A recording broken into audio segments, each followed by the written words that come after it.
He gave a food to a homeless woman. The next day, 200 officers lined up for her. They said, "We don't serve the homeless here."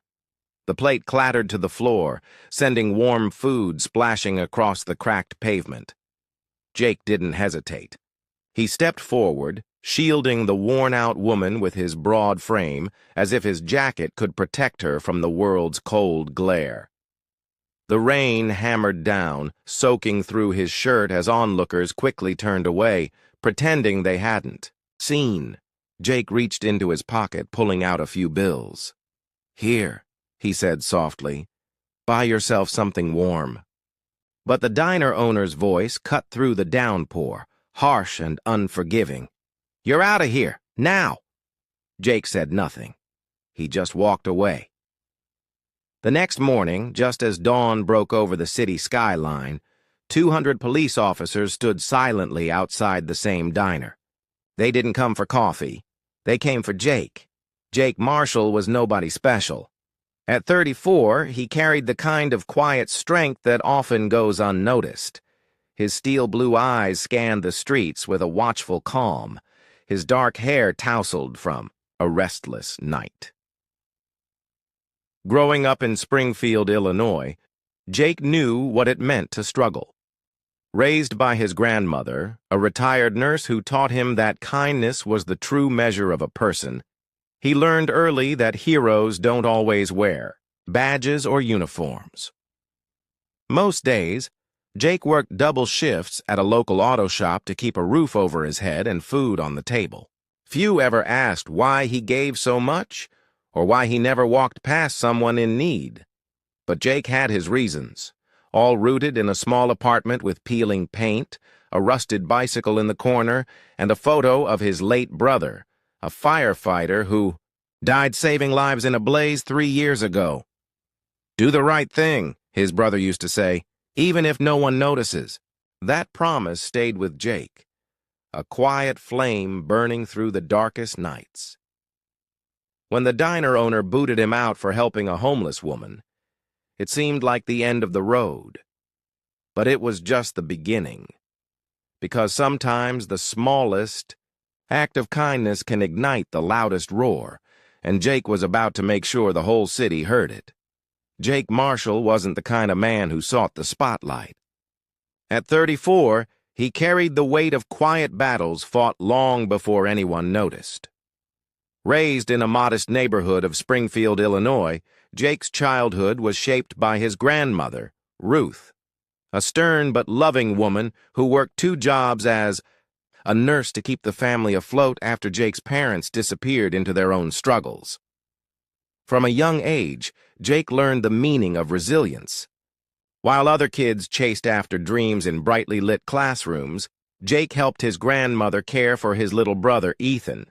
The 2 brothers were inseparable, playing catch in the backyard, dreaming of one day doing something great. But fate had a cruel twist in store. 3 years ago, Ethan, now a young firefighter, sacrificed his life saving others from a deadly blaze, leaving Jake with a grief that settled deep in his chest. That loss changed Jake. The easy laughter faded, replaced by a quiet determination to live not just for himself, but for the memory of his brother. He took on every odd job he could find, working double shifts at a local auto repair shop, scraping together enough to pay rent and put food on the table. Despite the hardships, Jake's heart remained open. His grandmother's words echoed in his mind every day. "Kindness isn't a weakness, Jake. It's the strongest thing you can give." This was the man who, without hesitation, stepped in to protect a homeless woman from cruel judgment, unaware that this simple act of compassion would set in motion a chain of events changing everything. Not just for him, but for an entire city about to witness what true courage really looks like. One cold, gray evening, as rain pounded the cracked sidewalks of downtown Springfield, Jake was finishing his shift at the auto shop. His clothes were stained with grease, and exhaustion weighed heavy on his shoulders. He was craving nothing more than a quiet dinner and a warm bed. As he turned the corner toward the diner he'd stopped at countless times before, his eyes caught a small figure huddled near the entrance. It was a woman, tattered clothes, worn shoes, eyes shadowed with hardship. Her hands trembled as she reached out, hoping for just a scrap of kindness. Inside, the diner was bustling with tired workers and regulars seeking comfort from the chill outside. But when the waitress barked at the woman to leave, her words cutting like ice, the room fell silent. Plates clattered, conversations stopped, and stares turned cold. Jake's heart clenched. In that moment, he faced a choice: walk past like everyone else or step in and offer what little he had. Without a second thought, he pushed open the diner door, his voice steady but firm. "She can stay." The waitress frowned, but Jake reached into his pocket and pulled out his last few dollars, handing them over. "Use this to buy her a meal." The room buzzed with whispers and disbelief. Some shook their heads, others looked away. But Jake didn't care. For him, this was more than just feeding a stranger. It was standing up for what was right when no one else would. That simple act would ripple far beyond the walls of that diner, setting the stage for a story of unexpected honor, unity, and the power of humanity in a world that so often forgets it. The next morning, Jake's simple act of kindness came crashing down on him like a storm. Word had spread fast. Some whispered behind his back, others openly condemned him. The auto shop where he worked, a tight-knit crew that valued routine and playing it safe, suddenly felt like a cold cage. His manager, a stern man named Carl, called him into the cramped office, the walls closing in with unspoken judgment. "Jake," Carl began, voice clipped and eyes avoiding his, "we can't have this kind of behavior here. You brought unwanted attention. Customers are talking. It's bad for business." Jake tried to explain, but the words fell flat. The decision was clear. He was suspended indefinitely. No warning, no second chance. Just silence and the cold slap of isolation. Outside work, friends who once shared beers and laughs now kept their distance. Invitations stopped coming, messages went unanswered. It was like he'd become a ghost in his own town, punished not for wrongdoing, but for compassion. Even the diner where he stood up for the homeless woman felt different. The regulars who had silently approved now avoided eye contact, uncomfortable with the stir he'd caused. Weeks passed, and Jake felt the sting of rejection in every corner of his life. Yet quietly, something unexpected began to unfold beyond the boundaries of Springfield's streets. One chilly afternoon, as Jake sat nursing a coffee at a small cafe, his phone buzzed with a notification. A local news site had picked up the story, the one about the man who stood up for a homeless woman when others turned away. The article wasn't just a retelling. It painted Jake as a beacon of hope, a symbol of decency in a world growing colder. Comments flooded in. Strangers from neighboring towns, veterans, and everyday people inspired by his courage. "More people like Jake," one read. "This is the kindness we need." Another said, "He showed us how small acts can change lives."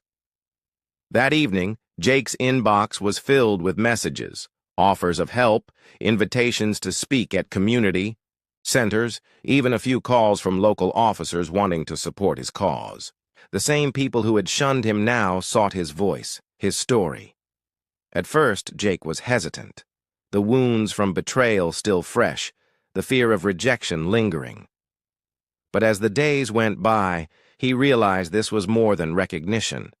It was a chance to rebuild, to inspire change where it was most needed. Slowly, the echo of his kindness grew louder, reaching ears and hearts far beyond the diner's threshold. What began as a quiet act of compassion was now becoming a movement, one that would challenge the very walls of prejudice and neglect. And Jake? He was ready to answer the call. The day of reckoning arrived like a storm brewing on the horizon. Jake stood tall at the center of the town's community hall, a place where decisions were made, reputations forged or shattered. Around him, faces once cold with judgment now looked on with curiosity, some with doubt, others with cautious respect. The very officers who had dismissed the homeless woman just weeks ago were present, along with city officials and townsfolk, who had heard Jake's story through the ripple of that viral article. The air was thick with tension, as if everyone waited for the moment when justice would either be served or swept away again by indifference. Jake's heart pounded, but his voice was steady as he spoke. He didn't call for anger or revenge. Instead, he shared the story of a man's simple choice to give a meal, to see someone's humanity beyond the worn clothes and tired eyes. He spoke of how kindness can break down walls, how empathy can ignite hope, even in the darkest places. Then the symbolic act came. The mayor, moved by Jake's words and the overwhelming public support, announced a new initiative, a program to provide meals, shelter, and support for the homeless population in Springfield. The officers who had once turned away now pledged to be part of the solution, volunteering and advocating for change. Jake watched as the room shifted, skepticism melting into determination, cold stares softening into nods of agreement. This was more than justice. It was transformation.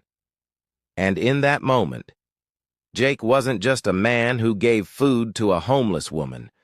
He was a catalyst, a living reminder that one small act could ripple out and reshape an entire community. As the crowd rose to applaud, Jake felt something he hadn't in a long time. Hope. Not just for himself, but for everyone who dared to believe that change was possible. After the applause died down and the crowd began to disperse, Jake stayed behind, standing quietly by the doorway.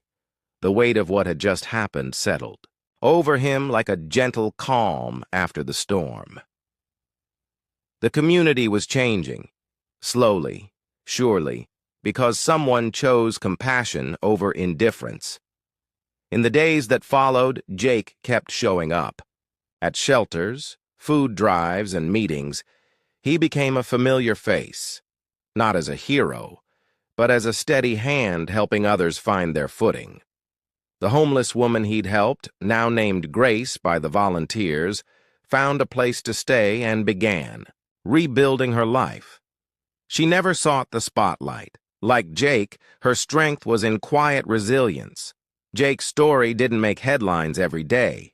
It didn't need to. His legacy was in the small acts that followed, the meals shared, the hands offered, the barriers broken one by one. The officers who had once turned away now worked alongside those they had ignored, reminded by Jake's example that true service meant lifting up everyone. One evening, Jake sat on the porch of his modest home, watching the sunset paint the sky, with soft hues of orange and pink. Smokey, his loyal tabby, curled up beside him, purring softly. He thought about the journey, the doubts, the challenges, the moments when giving up seemed easier than moving forward. But in that quiet moment, Jake knew something profound. Change doesn't always roar. Sometimes it whispers through the kindness we show when no one's watching, planting seeds of hope that grow beyond our lifetime. And so, with a peaceful heart, Jake embraced the future, not as a savior, but as a man who chose to see the humanity in others, reminding us all that every small act of kindness can leave a lasting mark on the world. If this story touched your heart, don't forget to smash that thumbs up and hit subscribe for more unforgettable, emotional, and viral true stories. We want to hear from you. Drop a comment and tell us, where in the world are you watching from?